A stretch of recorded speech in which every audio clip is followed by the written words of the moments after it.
October 2021. I was working as a senior property inspector for a luxury vacation rental firm in the Pacific Northwest. My job was simple. I'd drive out to these isolated multi-million-dollar architectural marvels between guest stays to ensure the cleaning crews hadn't missed anything and that the high-tech systems were functioning. It was a Tuesday afternoon when I was sent to a property we called the Obsidian Box, a literal glass and steel cube perched on a cliffside, 3 miles from the nearest paved road. The previous guest had checked out that morning, but the cleaning crew had called in, claiming they couldn't get the smart lock to accept their code. I arrived just as the sun was beginning to dip behind the tray line. I used my master override key to enter. The house was freezing. I walked straight to the master suite to check the thermostat, but as I reached the bedside table, I stopped dead. Lying right there, perfectly centered on the nightstand, was my own high school yearbook from 2009.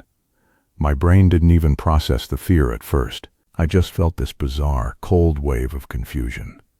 I hadn't seen that book in over a decade. I lived 40 miles away in a small apartment. I looked around the room, half expecting a coworker to jump out and say it was a prank. But the house was silent, dead silent. I picked up the book. It was damp. When I opened it, I realized it wasn't just my yearbook. Someone had gone through and circled every single photo of me with a thick black permanent marker.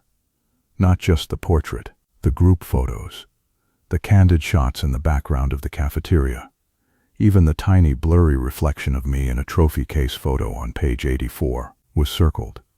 I felt a sudden, violent urge to get out of that house. I turned to leave the bedroom, but the heavy, motorized blackout curtains suddenly began to hiss. They were closing, all of them, simultaneously. The massive glass walls that offered a view of the forest were being covered by thick, sound-dampening fabric, plunging the room into a dim, artificial twilight. I fumbled for my phone to call my boss, but the screen showed no service. That was impossible. This house had its own dedicated satellite hub. I ran toward the main living area, my footsteps echoing loudly on the polished concrete floors. I reached the front door and pulled the handle. It didn't budge. The electronic deadbolt was engaged. I punched in my override code. The keypad flashed red. Access denied. I tried the code again and again. I started hammering on the reinforced glass, but it was hurricane rated. It was like hitting a brick wall. That's when the house's integrated sound system hummed to life. A voice started playing over the hidden ceiling speakers.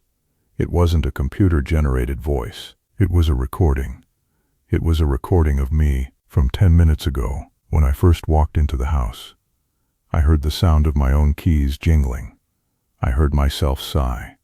Then I heard my own voice, clear as day, saying, "That was a recording of me from the story I told you earlier, the one about my Aunt Debbie from when I was 9 years old."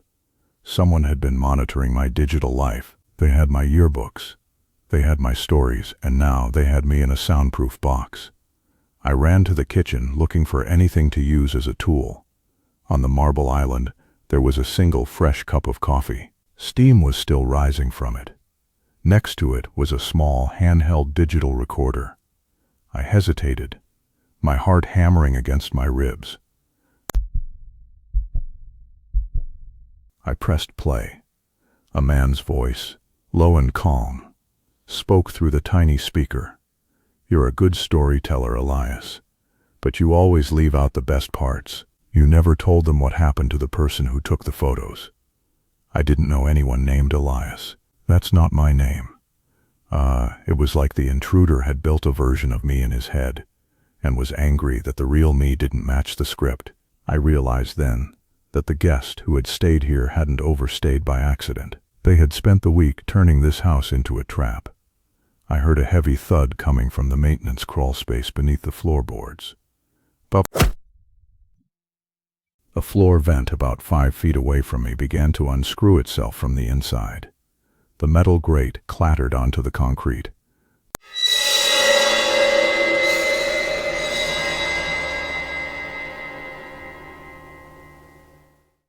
hand pale, thin, and covered in what looked like old grease, reached out from the dark gap in the floor. I didn't wait to see the face. I ran back to the master suite. I remembered that the Obsidian Box had a manual fire release for the floor-to-ceiling windows in case of a total power failure. It was hidden behind a panel in the walk-in closet. I tore through the designer clothes hanging on the racks, sobbing with frustration. I found the panel. I ripped it off. Inside was a red T-handle. I grabbed it and pulled with everything I had.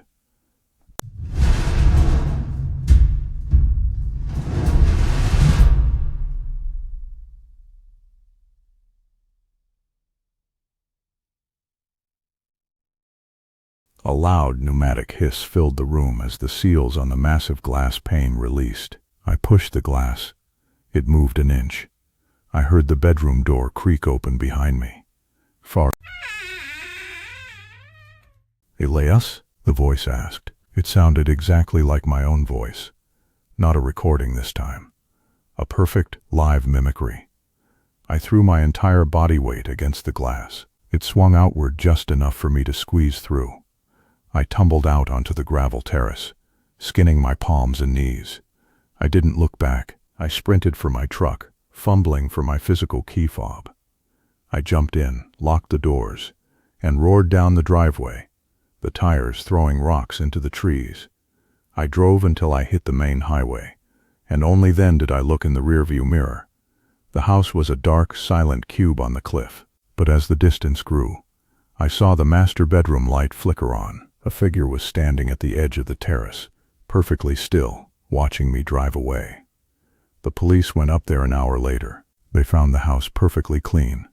No yearbook, no coffee, no grease on the vents. The smart lock logs showed that my code had worked perfectly all day. They told my boss I likely had a panic attack brought on by the isolation of the property. I was fired a week later for instability. But that's not why I'm telling you this. 2 days ago, I was cleaning out my truck, the same truck I used to escape that night. Underneath the driver's seat, I found something.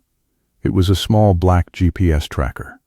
Stuck to the back of it was a small piece of athletic tape with a name written in black permanent marker. It didn't say Elias. It said my real name. And underneath my name it said Chapter 2. I've moved 3 times since then. I don't use smart home tech anymore.